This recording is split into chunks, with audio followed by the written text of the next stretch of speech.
Hello, my name is 10-minute tutorial where I will show you the process of painting a stylized portrait.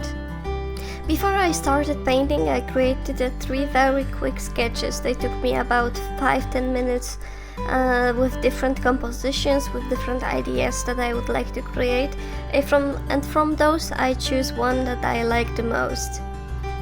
My next step is to take the sketch and polish it to the better version. So I add more details, I place the line art more carefully, just to push it to a state where I am sure I figure out all the basic problems of the anatomy. You can see that not everything what is on the sketch will be later visible in the final painting, so it's not a sketch that I am extremely attached to. It's still work in progress and I will change it while painting a few times. Even on this stage I am still thinking about the details. I first draw in those big earrings in the shape of stars, but later remove them. Unfortunately, my recording crashed when I was putting the first colors, and that's the first step I have for you to see how my first colors look like. In short, my first step is always to fill the whole canvas with one color. I don't like to start just from the white. I like to start with a color that will harmonize the whole composition. And for this picture I went for this pale orange color as a background, and then I slowly, with a very big brush, starts to build up the color composition of the whole picture, not yet thinking about the details at all. And the details is something that I will get into after I am happy with the big picture, how the colors works together. I will come back later to some elements. For example, I didn't painted the hands at the very beginning, so I needed to go back to the sketch and really think about the composition of the hands and draw them in first as a sketch, and later I can, using the sketch, color it correctly. You might notice that I am flipping canvas horizontally. It really helps me to refresh my vision at the picture, and I also see better the symmetry issues if I place something in a wrong spot on the left or right side. If I flip the canvas, it really helps me to see it with the fresh eyes. Or even I will flip it upside down when I really want to just focus on the composition of the colors and shades, not on the details. I try to not paint in one spot for a very long time. I rather try to jump all around the picture, paint slightly here and slightly there, and let the whole picture develop at the same time. Thanks to that, I will not make a mistake that I will over-render just part of the picture and later, after zooming out, notice that, oh my gosh, it completely doesn't fit the rest of the face. I don't really paint zoom in, not at the early stage of the painting. I try to work on the zoom out as long as is possible with as big brushes as it is possible. It is very tempting to start just painting the details because those are the most interesting to do, but my painting as a whole will really suffer if I would just focus on the details. This painting is the type where the idea is developed in the middle. The idea for the butterflies and the yellow eyes was something that I got in the middle of the painting. It's not always how I approach my drawings. Other times I have the full idea developed before I will even place the first colors, that I actually have everything thought through in the sketch state. But it's not always the case. And for her, the whole personality and charisma I really created in the halfway through the painting, and you will see forward that I also will change a lot in her emotional state on the face. I thought that she looked slightly too innocent. I wanted to give her a slight attitude, so you will see me changing the expression in her eyes and a smile. The choosing the color is not an accident.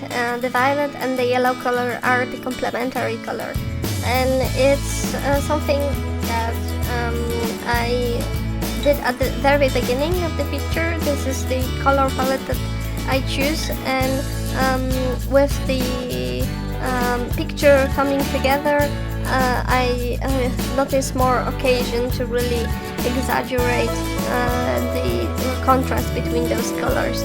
So for example, her eyes really look intense because they are surrounded by the violets, and the whole gradation from violets at the top to the yellow at the bottom, it's intentional.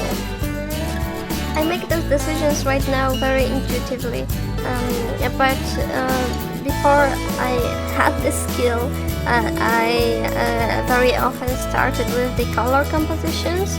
So I took my first sketch and make it in 3 to 5 different color versions before I will decide which one is looking the best.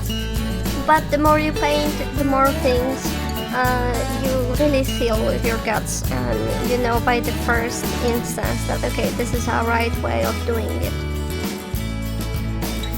I will quite often separate the picture to the layers. It's always safer, and if you are not sure of the effect, what you want to paint, it's always better to start on a new layer, and if you see it's nothing good, you can always hide it without losing the whole process of the painting that you have below. So elements like the glitter here, almost everything I painted on the separate layers, and quite often I use the selection tool where I want to have a very hard-edged structures and achieve a very quick effect. I'll just grab a selection tool, draw the shapes with the selection tool, and color them inside the selection. From the technical side, I am using a Wacom Cintiq 24 HD. I am using a special pen for painting. It's called Art Pen, and you can get it in any Wacom store that supports rotation of the pen, and a lot of brushes in Corel do have support for it, so many of them rotate with the rotation of the pen, and it's really nice to paint with that. Now I start the correction of the gesture of the face.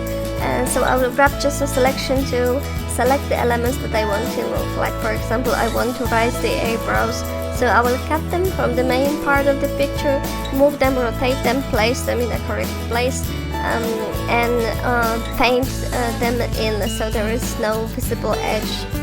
Together with this video, soon there will be additional videos showing my process of painting face features, so you can see in details how I approach painting a specific objects on the same picture, everything step by step.